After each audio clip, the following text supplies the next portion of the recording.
Man of the ম্যাচকে দেওয়া হলো 4 tray ডিম। বিষয়টা অদ্ভুত মনে হলেও সত্য। এখন খেলোয়াড়রা স্বীকৃতি হিসাবে একটি ছোট ট্রফি পান, তবে নরওয়ের ক্লাব ব্রিনে এফকে দেয় এমন অদ্ভুত পুরস্কার।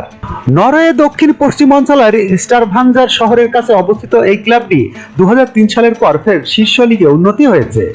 রোববার তাদের প্রথম ম্যাচে তারা ইউরোপা লিগের কোয়ার্টার ফাইনালিস্ট বোডো গ্লিমটেকের বিরুদ্ধে 1-0 গোলে পরাজিত হয়। তবে তাদের গোলরক্ষক ইয়ান ডি বোর্ডের একাধিক চমৎকার সেভ করে দলকে ম্যাচ টিকিয়ে রেখেছিলেন এবং দ্বিতীয়ার্ধে একটি পেনাল্টি রক্ষা করেছিলেন। এরপর তাকে পুরস্কার হিসাবে 4 ট্রে ডিম দেওয়া হয়। এই পুরস্কার ক্লাবের স্থানীয় কৃষিখাতের সঙ্গে সম্পর্কের প্রতীক, যেখানে মাংস ও দুগ্ধ উৎপাদনই প্রধান শিল্প।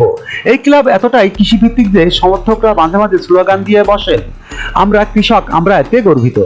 এমনকি মাঠের পাশে ট্র্যাক্টর থেকে খেলা দেখানোর জন্য ভিআইপি টিকিটও বিক্রি করা হয়ে থাকে। এসবিডি 24 সত্য প্রকাশে প্রতিশ্রুতিবদ্ধ। চ্যানেলটি সাবস্ক্রাইব করুন।